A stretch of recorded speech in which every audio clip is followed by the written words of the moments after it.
नमस्कार दोस्तों, पाथफाइंडर पर आप सभी का स्वागत है। दोस्तों, हम सभी जानते हैं महाराष्ट्र में चल रहे पॉलिटिकल क्राइसिस के बारे में।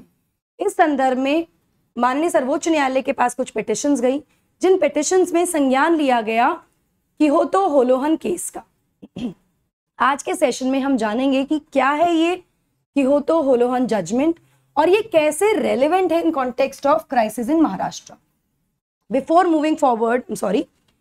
वी गेट इनटू इट, थोड़ा सा क्राइसिस समझ लेते हैं महाराष्ट्र का। पॉलिटिकल क्राइसिस चल कहाँ रहा है, कैसे चल रहा है। तो सबसे पहले हमें क्या जानना है कि महाराष्ट्र में कितनी विधानसभा की सीट्स हैं। टोटल सीट्स जो है असेंबली की वो 288 हैं, 288 है। और किसी भी पार्टी को, किसी भी दल को अगर सरकार बनानी है तो कितना नंबर चाहिए होता है? मेजोरिटी चाहिए, which is 50% + 1, which come down to 145 seats. 145 seats किसी भी दल के पास, गठबंधन के पास या सिंगल पार्टी के पास होगी तो वो रूलिंग पार्टी होगी, सरकार बनाएगी। ठीक है, अब चलते हैं इलेक्शन के ईयर में। 2019 इलेक्शंस हुए महाराष्ट्र स्टेट लेजिस्लेटिव असेंबली के। ऑपोजिशन में फिलहाल बीजेपी है जिसके पास 105 सीट्स थी। वहीं दूसरी तरफ शिवसेना, एनसीपी जो कि शरद पवार की पार्टी है, और कांग्रेस के पास रेस्पेक्टिवली 56, 54 और 44 सीट्स थी। तो आइडियली अगर देखें तो यहाँ पर बीजेपी सिंगल लार्जेस्ट पार्टी थी, लेकिन BJP was kept in the opposition and these three parties decided to come together, form a coalition and formed a new party, महा विकास अघाड़ी पार्टी, MVA। जब ये तीनों पार्टी साथ में है तो इनकी टोटल सीट्स हो गई 154, which was a clear majority। Coalition की बन गई सरकार। इतना ही नहीं, इस कोलिशन में कुछ और इंडिपेंडेंट MLAs और कुछ छोटी पार्टीज ने भी अपना समर्थन दिया। टोटल नंबर ऑफ सीट्स बढ़कर हो गई 175 विद MVA। यहां तक कोई दिक्कत नहीं है। दिक्कत कब आई? दिक्कत आई जब शिवसेना के 56 MLAs दो ग्रुप में बट गए। एक ग्रुप था उद्धव ठाकरे का जिसमें 19 MLA है, दूसरा ग्रुप है एकनाथ शिंदे का विद 37 MLAs। और अभी ये कहा जा रहा है कि he has more, around 42 MLAs उनके साथ है। इन्होंने पिक्चर पोस्ट की है कल ही 42 MLAs के समर्थन की। तो यहां से हम कह सकते हैं कि और 5 MLAs चले गए हैं। It is coming down to how much? 5 और निकल गए तो 14 ही रह गए हैं केवल उद्धव ठाकरे के ग्रुप में। ठीक है, अब यहां स्थिति थोड़ी बिगड़ी। एकनाथ शिंदे का जो गुट है, जब वो निकल गया 37 MLA लेकर, तो कोलिशन की स्थिति क्या होगी? 175 सीट्स थी, आई टोल्ड यू। अगर 37 निकाल देंगे तो they will come down to 138, which is less than the majority. Correct. अब कुछ ना कुछ तो इसका सोल्यूशन लेना ही था। इस सोल्यूशन के लिए उद्धव ठाकरे ने एक मीटिंग बुलाई और मीटिंग में एकनाथ शिंदे ग्रुप के कुछ लोग नहीं आए, मतलब अधिकतर लोग नहीं आए। और ये डिसाइड किया गया कि 16 MLAs पर, जिसमें एकनाथ शिंदे भी शामिल हैं, इन पर एंटी डिफेक्शन के आधार पर डिस्क्वालिफिकेशन लाया जाएगा। इनको डिस्क्वालीफाई किया जाएगा एंटी डिफेक्शन के लिए। जिसको जो कौन करता है? स्पीकर या डेप्यूटी स्पीकर। अगर स्पीकर नहीं तो डेप्यूटी स्पीकर। महाराष्ट्र असेंबली की बात करें तो इस समय डेप्यूटी स्पीकर ही काम कर रहे हैं, स्पीकर नहीं है। बिकॉज ऑफ हिज कोश्यारी जी की हेल्थ जो है वो ठीक नहीं थी, उनको कोविड था, तो अब वो रिकवर हो गए हैं। अभी सीन में क्या बदलाव आएगा नहीं पता, लेकिन फिलहाल डेप्यूटी स्पीकर वॉज देयर।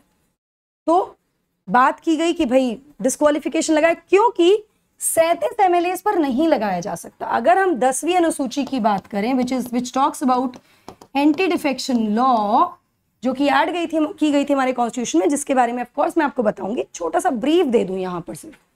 उसमें कहा गया है, उसका एक प्रावधान है कि अगर 2/3 से ज्यादा स्प्लिट है ना, मतलब अगर एक पार्टी के 2/3 मेंबर स्प्लिट करके दूसरी पार्टी बनाकर किसी के साथ जुड़ना चाहते हैं, गठबंधन करना चाहते हैं, तो वो एंटी डिफेक्शन में नहीं आता। वो डिफेक्शन नहीं कहलाया जाएगा क्योंकि 2/3 सदस्य हैं। तो यहाँ पर 2/3 सदस्य हैं, तो इसलिए केवल 16 MLAs पर लगाने की बात की गई डिस्क्वालिफिकेशन। और इसका आधार क्या दिया गया कि उद्धव ठाकरे ने एक मीटिंग बुलाई जिसमें लोग नहीं पहुंचे, जिसके बाद एक पिटिशन सुप्रीम कोर्ट में गई है कि वो जो मीटिंग बुलाई गई थी that was not legislative assembly की मीटिंग, जिसकी हमने अवमानना की है। That is also one of the reasons of defection. इसी के बारे में डिटेल में विस्तार से बात करेंगे। बिफोर मूविंग फॉरवर्ड, ये मेरा छोटा सा इंट्रोडक्शन है। इस टेलीग्राम चैनल पर आप मुझे फॉलो कर सकते हो मेरी क्लास डिटेल्स और अपडेट्स के लिए। अनअकैडमी ऐप पर भी आप मुझको फॉलो कर सकते हो दोस्तों, स्पेशल क्लास और प्लस कोर्सेज के लिए। एनरोल करने के लिए आपको यूज करना है मेरा कोड NDLive10। 20% डिस्काउंट चल रहा है अनअकैडमी के सभी सब्सक्रिप्शंस पर। ये वैलिड है केवल 27 से 30 जून के बीच में। एनरोल करने के लिए आपको यूज करना है मेरा code NDLive10। You can see the savings है, 35,000 तक की आपकी सेविंग्स हो सकती हैं। चलिए, मंडे को ऑनरेबल सुप्रीम कोर्ट ने इस पिटिशन को एक्सेप्ट किया और 16 रिबेल शिवसेना MLAs को, जिसमें एकनाथ शिंदे भी इंक्लूडेड है, उनको 12 जुलाई तक का टाइम दिया है to respond to the disqualification notice. Disqualification notice जो इशू किया गया है डेप्यूटी स्पीकर के बारे में, डेप्यूटी स्पीकर द्वारा, सॉरी। यहां मैं आपको बता दूं, डेप्यूटी स्पीकर ने 48 घंटे में उनको रिस्पॉन्स देने के लिए कहा था, जो एक रीजन था of the petition, one of the reasons.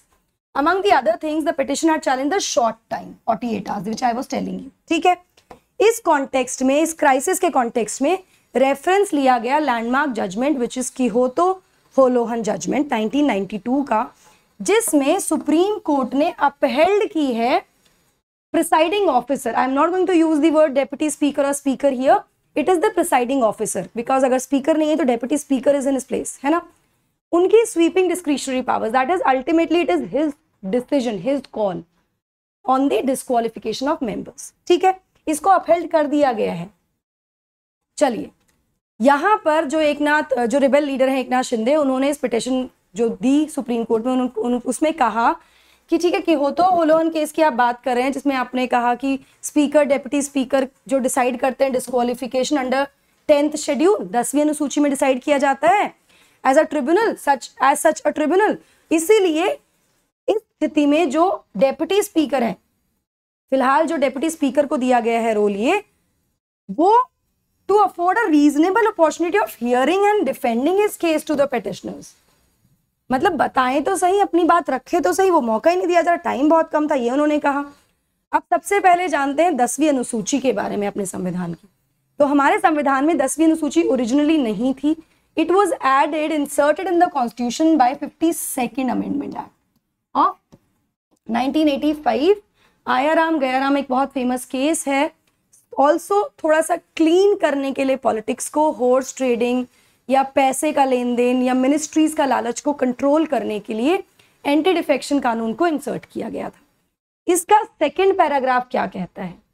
इसका सेकंड पैराग्राफ कहता है कि अगर कोई सदस्य किसी भी सदन का किसी पॉलिटिकल पार्टी को बिलोंग करता है, वो डिस्क्वालीफाई हो जाएगा from being a member of the house if there are 2 conditions. Number 1, वो वॉलंटरी गिव अप कर देता है अपनी मेंबरशिप, स्वेच्छा से अपनी मेंबरशिप छोड़ देता है कि भाई मुझे मेंबर नहीं रहना, नंबर 1। नंबर 2, जो कि आधार दिया गया डेप्यूटी स्पीकर के द्वारा in Maharashtra case, he votes or abstains from voting in such house contrary to any direction issued by the political party। मतलब जब आपको बुलाया जाएगा मीटिंग्स के लिए, आप उसमें एब्सटेन होते हैं या अगेंस्ट वोट करते हैं अपनी पॉलिटिकल पार्टी के, तो ऐसी स्थिति में आपको डिस्क्वालीफाई किया जा सकता है, ठीक है, बिना परमिशन के। तो यही मुद्दा भी है सारा। इसके बाद एक और क्वेश्चन है जो बहुत इंपॉर्टेंट है, जो कि इस केस में भी है, 1992 के सुप्रीम कोर्ट के जजमेंट में भी है। It is about the extend of powers the presiding officer, deputy speaker or speaker, whoever is in the position of presiding officer, उनके पास क्या powers हैं? Speaker's power under 10th schedule, paragraph 6(1) कहता है 10th schedule का कि speaker के पास sweeping discretionary powers है, मतलब उसको कोई ओवरराइड नहीं कर सकता, ठीक है। इसको अपहेल्ड किया है सुप्रीम कोर्ट ने 1992 जजमेंट, ठीक है। इसमें कहा गया है कि कोई भी क्वेश्चन अगर आता है जिसमें मेंबर की has been become subject to disqualification under this schedule, the question shall be referred for decision to the chairman or the speaker and his decision shall be final। मतलब अगर डिस्क्वालिफिकेशन को लेके कोई क्वेश्चन उठता है किसी सदस्य की सदस्यता की पर, है ना, सदन की, तो ऐसी स्थिति में वो क्वेश्चन जाएगा चेयरमैन, राज्यसभा, विधान परिषद, स्पीकर, लोकसभा, विधानसभा में, ये प्रिसाइडिंग ऑफिसर्स हैं, उनके पास जाएगा और वो इस पर जो भी डिसीजन लेंगे वो फाइनल होगा, मतलब स्वीपिंग पावर्स है, इसका कोई जुडिशियल रिव्यू नहीं होगा। यह अलग बात है कि इन दिस पर्टिकुलर जजमेंट ये भी कहा गया था कि in the process of disqualification कोई क्वेश्चनिंग नहीं हो सकती है, जुडिशियल रिव्यू नहीं हो सकता है, लेकिन once a member is disqualified he can approach the court and question the judgment बाद में, later on, not during the process. ठीक है, चलिए अब किहोतो होलोहन केस क्या है? तो देखिए सीधी सी बात है, ये जो हमारा जो लॉ है जिसमें कवर किया गया डिस्क्वालिफिकेशन ऑफ लॉ मेकर्स और powers of speakers in deciding such matters, ये हमारे संविधान का भाग बने 1985 में, जब 10वीं अनुसूची को संविधान में जोड़ा गया, जिसको कहा गया एंटी डिफेक्शन लॉ। ठीक है, कॉन्स्टिट्यूशन चैलेंज इंक्रीज कर दिया 10th शेड्यूल ने, वाज माउंटेड, जिसको सेटल किया एपेक्स कोर्ट ने in Kihoto Hollohan case. Supreme court ने एक जजमेंट के द्वारा इसको सेटल किया। जब कॉन्स्टिट्यूशनल चैलेंज आया इसको लेके, क्वेश्चन क्या था? क्वेश्चन ये था सुप्रीम कोर्ट के पास कि भाई ये जो पावरफुल रोल दिया गया है स्पीकर को, ये डॉक्ट्राइन ऑफ बेसिक स्ट्रक्चर जो है उसको वायलेट कर रहा है। Now what is the doctrine of basic structure? Doctrine of basic structure says that though the parliament has power to amend the constitution, संविधान में संशोधन कर सकती है संसद, लेकिन वो संशोधन संविधान के बेसिक मूल ढांचे को परिवर्तित नहीं कर सकता। इस तरह का एक्सट्रीम पावर देना स्पीकर को एक तरह से उसका उल्लंघन है, ये क्वेश्चन किया गया था। ठीक है, और ये बेसिक स्ट्रक्चर डॉक्ट्रिन कहां से आई? It came from Kesavananda Bharati case 1973, एक लैंडमार्क जजमेंट में सर्वोच्च न्यायालय ने कहा ये। नाउ किहोतो होलोहन केस में सुप्रीम कोर्ट ने क्या जजमेंट दिया था इस क्वेश्चन पे? तो इसमें ये आर्ग्यू किया गया था कि क्या ये फेयर है? Is it fair that the speaker should have all such powers, have such broad powers, given there is always a reasonable likelihood of बायस?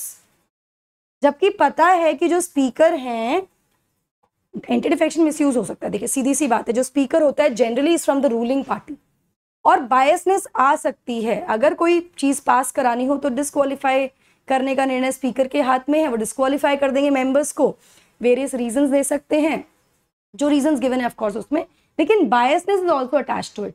तो ये क्वेश्चन किया गया था। जजमेंट जो कि 5 जजेस बेंच थी, उसमें मेजॉरिटी में इसको आंसर किया गया कि भाई स्पीकर और चेयरमैन सर्वोच्च पद पर होते हैं पार्लियामेंट्री डेमोक्रेसी में, और वो गार्जियंस हैं of the rights and privileges of the house. ठीक है, इसके साथ साथ they are expected to and do take care for reaching decisions in parliamentary democracy. उनको बहुत महत्वपूर्ण निर्णय लेने होते हैं, डिसीजंस लेने होते हैं। Investiture of power to adjudicate questions under the 10th schedule in them should not be considered exceptional. और जिस पोजीशन में है वो जो पद है, उसका संज्ञान लेते हुए पार्लियामेंट्री डेमोक्रेसी में सर्वोच्च न्यायालय ने कहा कि भाई जो उनको अधिकार दिया गया है ना, to decide on to disqualification of the members, because वो उस पोजीशन में है, तो वो एक्सेप्शनल नहीं है। It is okay, this is right, इसको क्वेश्चन नहीं किया जा सकता, दिस इज नॉट अनकॉन्स्टिट्यूशनल। साथ में ये भी कहा गया कि the schedules provision were salutary and intended to strengthen the fabric of Indian parliamentary democracy. ये जो प्रावधान दिए गए हैं 10वीं अनुसूची में, वो इसलिए लाए गए हैं, लॉ इसलिए लाए गए ताकि हम अपनी जो इंडियन पार्लियामेंट्री डेमोक्रेसी है उसको और ज्यादा स्ट्रेंथन कर सके, अनप्रिंसिपल्ड और अनएथिकल पॉलिटिकल डिफेक्शंस को कम करके। जब एंटी डिफेक्शन लगेगा, जब डिफेक्शन लग सकता है आप पर, तो आप अपनी पार्टी छोड़कर नहीं जाएंगे, आप पार्टी की बात को मानेंगे, तो एक तरह से स्ट्रेंथ प्रोवाइड की जाएगी पार्लियामेंट्री डेमोक्रेसी को, ऐसा कहा गया सर्वोच्च न्यायालय के द्वारा। ये कभी एंटी डिफेक्शन का भी डिटेल में पढ़ेंगे तो इसके बारे में डेफिनेटली बात करेंगे, क्योंकि ये क्वेश्चनेबल है बहुत सारी जगहों पर। नाउ अब क्या सारे जजेस जो थे बेंच के, वो उन्होंने अग्री किया इस व्यू से? नहीं, इट वाज अ 5 जजेस बेंच। जब भी कोई कॉन्स्टिट्यूशनल मुद्दा होता है तो मिनिमम 5 जजेस की बेंच बनती है।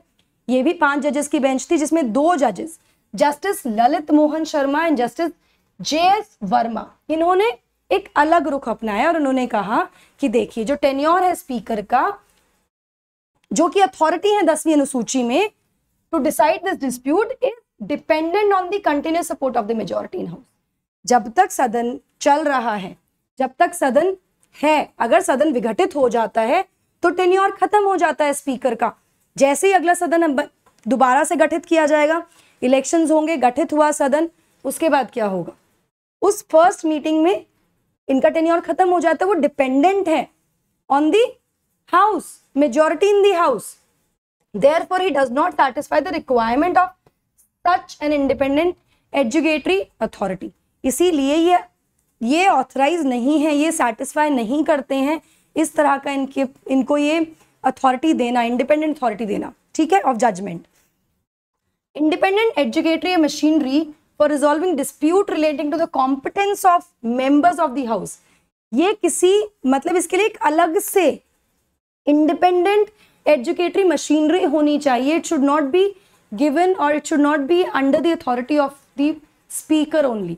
अगर किसी मेंबर को डिस्क्वालीफाई करना है, who is again a representative of the people, उसके लिए अलग से मैकेनिज्म होना चाहिए, अलग से मशीनरी होनी चाहिए। ये कहा गया, इन्होंने ये सजेशन दिया। Competence is envisaged as an attribute of the democratic system which is basic feature of the constitution, ठीक है। और अगर स्पीकर को ये चॉइस है सोल आर्बिटर बनने की in this matter, it violate the essential attribute of the basic feature. अगर सिर्फ स्पीकर डिसीजन ले रहा है तो वो बेसिक फीचर को, बेसिक स्ट्रक्चर को वायलेट कर रहे हैं, ये कहा गया, जो एट्रीब्यूट दिया गया, ठीक है। नाउ 2 जजेस ने मना किया लेकिन 3 इसको अग्री कर गए, तो 3-2 की मेजोरिटी से judgment was passed in favour of the sweeping discretionary powers of deputy speaker और डेप्यूटी स्पीकर, ठीक है। नाउ डेप्यूटी स्पीकर का रोल क्या होता है? तो हमारे संविधान के आर्टिकल 93 में कहा गया है कि जो पोजीशन है स्पीकर की या डेप्यूटी स्पीकर की of the house of Lok Sabha, और आर्टिकल 178 ये बात करता है विधानसभा की, लेजिस्लेटिव असेंबलीज की, contains the corresponding position of speaker, deputy speaker of the legislative assembly of the state। ये आर्टिकल्स इन पोजीशंस के बारे में बात करते हैं। महाराष्ट्र 2021 से विदाउट स्पीकर है। डेप्यूटी स्पीकर नारहरी जिरवाल, ये जो स्पीकर की रिस्पॉन्स, जब स्पीकर नहीं होता है अपने पद से, एब्सेंट होते हैं, तो ऐसी स्थिति में deputy speaker takes the charge, he becomes the presiding officer, ठीक है। Has been carrying out the responsibilities of this position. Article 95(1) क्या कहता है? ये तो महाराष्ट्र का केस हो गया।